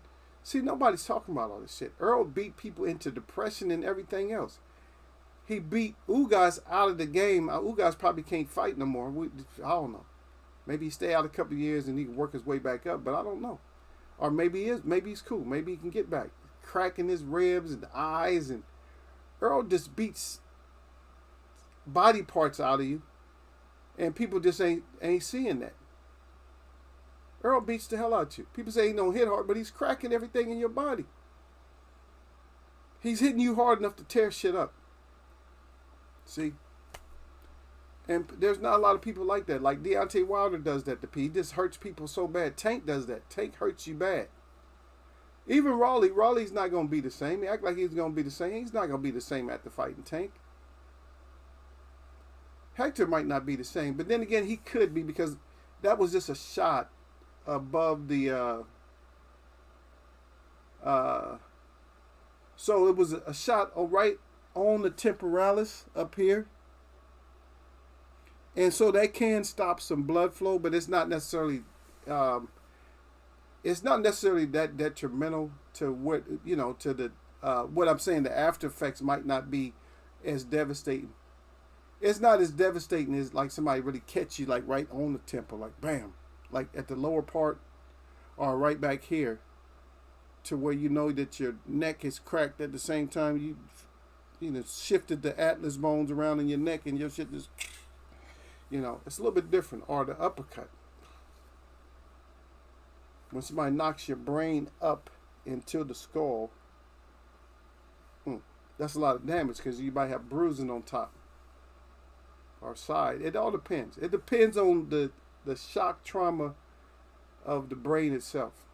Depends on what kind of trauma it was to the brain. If it was just nerves and blood flow, or if it was just blood flow or something like that, and it wasn't like the brain didn't really shake, because he got a nice sized head on him too. If the brain didn't really shake, then they could be okay. But that's one thing, that's the head. A lot of times, so the head, if you get hit in the head, it could be hit or miss. But the one thing about somebody who punishes your body is not hit or miss. It's just that if they punish your body, then your body has been punished. As simple as that. If they taking chunks out of your liver and spleen and kidneys, if they just breaking and cracking into your ribs and all that, your stomach and intestines and kidneys and all that, and, if they just beating the life out the inside of your body, it's way longer to recover. Now, I'm not saying that you won't suffer some kind of brain trauma from getting hit in the head, but it may take a long time for that to affect you. But the organs, that's gonna affect you right away. Like when you go, even when you go to the bathroom, you ain't gonna be able to go to the bathroom right. All kinds of shit. You just like, yeah, I know. But this grown folks talk, so we can talk about that. Yep. But yeah, he said Ugas too. He's still not. Yeah, Ugas. I was just mentioning Ugas. He said he's still not right. No, he's still not. He's still not right. So some of these guys you got to pay attention to when these guys do damage to these fighters. You got to pay attention to them. You can't look at it like it was a fluke or oh no, he ain't gonna do nobody else like no. Don't look at it like that. Look at it like give the credit for what the credit is due for. You know, if the guy did the damage to him, give him that credit for the damage that he did. You know what I mean? And stop like what they call clout chasing and stuff like that. And you know what, Derek? I go back and I look at like some of the, like even some of the old clips when it comes to comedy. I'm like, wow. I said they can't even talk like that no more because of the cancel culture or whatever they call this new wave of fags out here. To where you can't say nothing to them. Everything's offensive. Oh, this hurts his feelings. Oh, stop being so weak. Everything is so offensive. Everything is so offensive. Everything. There's not one thing that's not offensive now. Everything's offensive. Oh, that's offensive. Shut your sensitive ass up. Always everything's offensive. Everything can't be offensive all the time. You offended him. They cry. This is crybaby culture now. Crybaby culture and people that want to try to live off of somebody else's, like they said, they call it the clout chasing, or you want to live off of somebody else's celebrity. Stop trying to live off of everybody's celebrity. And just like I said before, the hate from Floyd is just showing. If this is true, then his hate is really showing. Said, dude, your hate is really showing, man. You need to stop because your hate is really, your shit is just shining through. You always want to tell somebody to, copy you, do what you accomplish. You got fortunate because see, this is the point with Floyd Mayweather is what he's not understanding. Okay, if you go back to some of the fights, let's go back to the Andre Berto fight. What was his numbers on that fight? How much money did he make that fight? He got to realize that when he's shitting on his partners. If he didn't have Pacquiao, he wouldn't have had that much money. If he didn't have Conor McGregor, he wouldn't have had that much money. It's certain fighters that also help you to put money in your pocket. You didn't just go out and earn all that money yourself. And then again, I don't understand because as slow as you're talking now, I don't know why you even still fighting even exhibitions, getting your eye and stuff closed and bruised up. Why are you still doing that if you're such a smart business person? Why would you still putting yourself at risk? You know, 'cause I don't care if you told somebody the rules before the fight. You never know. They might get in there and pay. What if they panic and you paid them not to hit you hard or something like that? What if they panic? It's the same thing. Because if you remember back in the day, the same thing happened with Ketchel, right? Didn't that same thing happen with Ketchel versus Jack Johnson? Is it Ketchel panicked and swung hard or whatever and knocked Johnson down? And then Jack said, oh, is that right? Jack just looked at him like, oh, shit, started grinning and got up and then threw an uppercut and knocked most of his teeth out of his head. So you never know. You get in there with all this kind of setup, these setup fights because they're setups. And you get in there with that shit exhibition and you never know. Somebody might have a flashback. They might think that you did too much. Oh, he's trying to hurt me. And so they think you did too much. And so then they start fighting for survival, knowing they don't have to fight for survival, but they end up fighting for survival. Yeah. I was just looking at, we got some of our areas also there. We got these sinkholes and all kinds of shit opening up, man. I didn't even know nothing about sinkholes. That shit ended up turning into one of my fears and shit. Sinkholes is one of my fears now. Just for watching that shit sensationalized and watched it too many damn times. I'm like, oh shit, now I gotta worry about sinkholes I'm driving and shit. Gotta worry about it, all of a sudden the road disappearing on me. I'm like hoping somebody else, I hope a truck or something hit that shit first. So I can slam the brakes on and miss it. But yeah, it looked like it's slowed down a little bit out here. But I'm gonna go check in about an hour or so. I'll go out here and check, just to make sure that my area is still safe.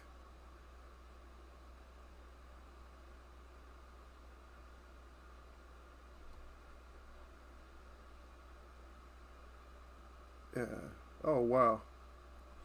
And something just popped up. I was looking for something else while I was talking to you. And yeah, we got all these floods and stuff like that. But I was just looking, man, there's a guy, so-called owner, like a business owner or whatever. And he's sitting there with a water hose. And it's not warm here yet. I think the warmest it's been is maybe 60. You know, not very warm. And this guy is out there, a lady's in front of his business, but he's squirting her with a water hose. Like, why would you do that? Because she's out in front of your business? Let people, it's not like people aren't used to that now. If you need to clear them out, I would say that you need to clear them out from in front of your business. This is just me speaking from experience of knowing and seeing these people all the time. I would say that if you have to clear these people out, then clear them out from the front of your door, like where people have to come in at your door. People are fair game on the corner of your store. Like if the person standing on the corner of your store, not nowhere near your door, then they're fair game because that's public. The sidewalk is public, so there's nothing really you can do. Or sometimes you might have to help them out. You're like, man, if I give you $5, can you just, go somewhere else? Then, because that's what they're there for. You gotta realize those are the free people. You chose to be a slave and work. So those are the free people. You can't bother these free people. Leave them alone. Because that's what they do. That's how they maintain their freedom. They maintain their freedom off of you, off of your slavery. That's how they maintain their freedom. So if you're mad, then you're just mad. But I would say if they're not right in front of your door, you can't do shit. You can't do a damn thing if they're not right in front of your door. And a lot of them, a lot of these people got illnesses, man. Some of these people got mental illness. These people got mental illnesses and stuff. Is that how you treat somebody who's mentally ill? Yeah. You treat somebody like this mentally ill, so you take a water hose and spray them. This ought to make... So if I spray you with a water hose and you mentally ill, that should make you better, right? So if I'm spraying you with water, that's going to make you better? Does that make you better? That's a healer? That heals you? So which person actually has the mental illness? The person who's spraying the homeless person? Or the homeless person? Which one really has the mental illness? You shouldn't even be a business owner. You crazy as hell. Ain't no telling what. I don't even know. I don't even want to know if I want to eat your food or whatever you're doing. I don't even know if I want to buy your clothes or what. I don't know. Because something wrong with you. Because you're not the type of business owner that's going to take care of the person and get them out of there. Like, I'm going to get you out from in front of my store. You're the type. Derek said, I saw that. Yep. But like I said, you're the type that will hurt a person for no reason. You're evil. You're evil, and you need your ass thoroughly kicked in. Is that what you need? You need your ass thoroughly kicked in for doing something like that, because that's not how you treat people. If you want to call it a treatment, you don't do people like that. People are so slow and so, like I said, man, it's been so many times, Derek, just like I said, even when I was in Jersey one time, there's a little dude, man. I'm saying this dude weighed like $130. I'm saying he was about $130. And the cops was about to put, special, well, the undercover cops was about to put the beat down on him. And so I just picked him up. I said, nah. I just picked him up in the club. I picked him up and took him out. I said, nah, you ain't gonna have. We can't have all that, man. I said they gonna, they gonna be, they gonna put some work in on you. And my brothers called me Mr. T. He said, oh yeah, look at Mr. T. He said, Mr. T, I pay you for. He's acting stupid, so he called me Mr. T and stuff because I picked him up and took him out of harm's way. But when I think rational, those are the type of actions that I take. I'm not saying that people can't ever press you to make you do certain stuff, but when you mature enough, you find a way to not get in those situations. Like, I'm not gonna get in this situation to where I get pressed into doing some shit that I shouldn't be doing.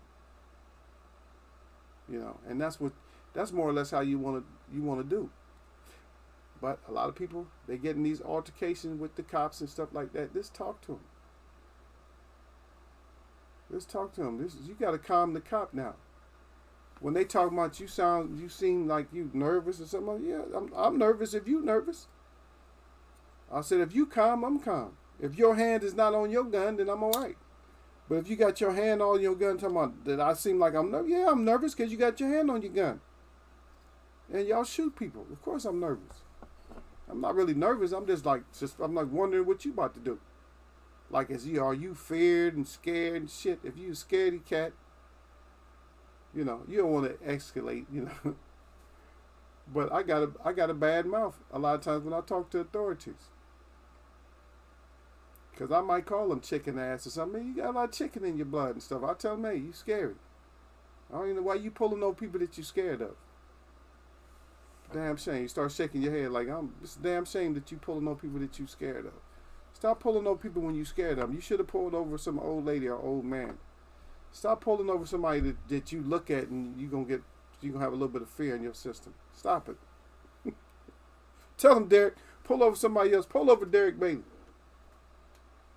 Because Derek Bailey, yes sir, officer. Yes sir, boss. That's Derek. Derek be on that yes sir, boss shit quick. But just to recap though, Floyd, stop your bullshit. Tank Davis is a better fighter than you ever would have been. Sorry. Maybe as Pretty Boy, yeah, you could hold the conversation with him, but not as Floyd defensive Mayweather. No, he already surpassed you. Maybe not the money, because that's all you're gonna talk about, but he surpassed you already. So you can get mad at Eagle if you want to. If you want to argue with Eagle, yeah, you can argue with Eagle. We can talk about it. If you want to argue with Eagle and want to talk about it, hey, we talk about it. It's simple as that. I ain't scared to talk. I'm not scared to talk to you about it. We talk about it. I'm not scared to talk about it. But some people are scared to talk about it with you. I'm not. Because I see it for what it is. I see it for exactly for what it is.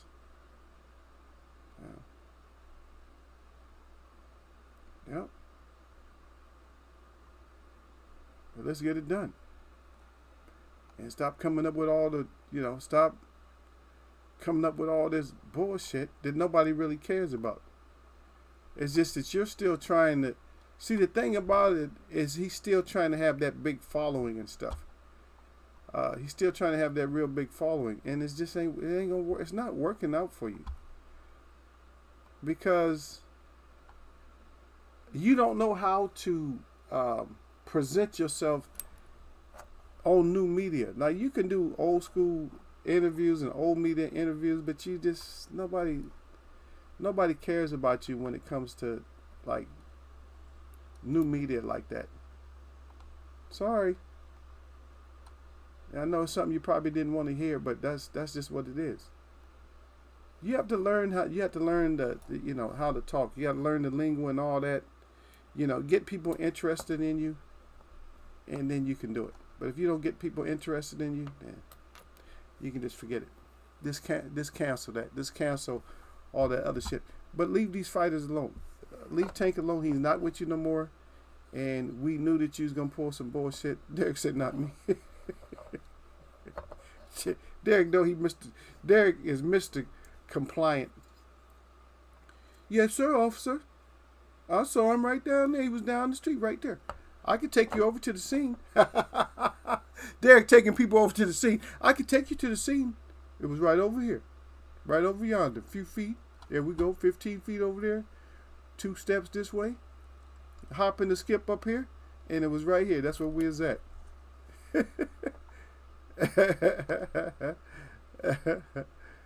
Yeah.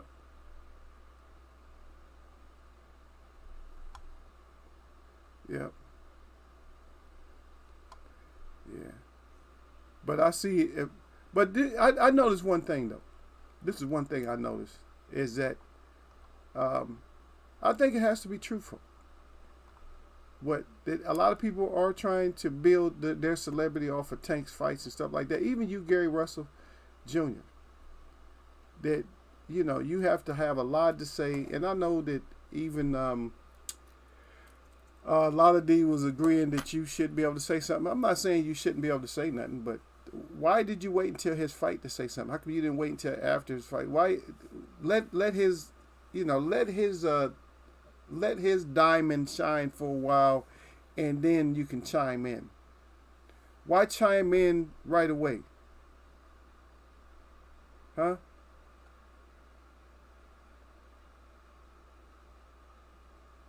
Why not? Why not chime in right away? I mean, later on. Why you have to chime in like right now? Like right. And see, the worst part for me is chiming in right during the fight. I don't know. If you want to do a show and talk about the fight, I don't know. For me, it's just not as good. It's not appropriate for another fighter that's, If you're boxing, it's probably, if you're not getting paid to commentate, just shut your ass up. Let that man have his shine. Ain't nobody talking about you. You know what I mean? When you fight, ain't nobody saying nothing. Oh, you lost. Okay, so they didn't have to. All Tank did was laugh and shit afterwards. But he wasn't sitting there commentating. Anyway, you fighters gonna do what you want to. I don't understand this new culture, man. I'm old school, so I'm not part of this culture. I don't want to be part of it.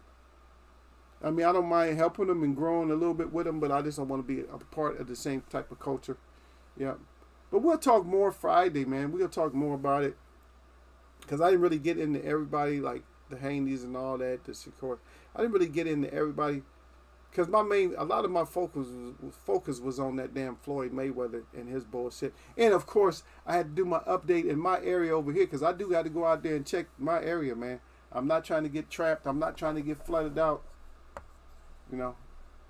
I'll be doing an update on the log, talking about, hey, if y'all be doing a YouTube on the log, talking about, hey, I'm floating down this river right now. Y'all get me some help out here somehow. It'd probably be faster somebody getting me some help from YouTube than it would if I dialed 911 or something like that. They'd be like, let him go. Anyway, my shout out to all the real people I see, and my shout out to all y'all that mess with me. Y'all know what this has been. What it always is Eagles Way of Boxing, man. And y'all know what it is on a Wednesday or a Friday or Tuesday or Monday or Sunday or Saturday. It's nothing but blessings.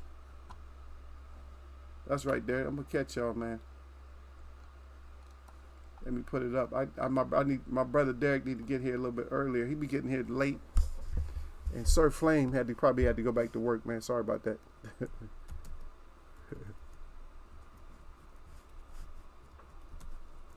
Yeah. I never had never been so excited. Not excited like that, but so excited to be, to leave the house just to go and check the weather or whatever, to check to make sure that you're okay. Like you ain't about to flood. You got a lot of people in homes and stuff. They won't even do that, man. They ain't checking out for their family or nothing, man. And I appreciate all you guys that came in, and gave the thumbs up. Well, next time when we do our discussion, we do Friday wrap. I'll probably be back. If I don't come back tomorrow, I'll be back Friday for sure. You guys come in and have somewhat of a discussion with Derek and the rest of my guys in blue. Don't be scared. Nothing's going to happen. I don't know what the topic is yet. I'll figure that out today or tomorrow. We'll figure out what we're going to do. If we're going to do some kind of special show, or we're going to just talk about the fights that's coming up, or what we're going to do. But we always talk about the fights that's coming up. But all right, I'm going to catch y'all, man. Salute, brother.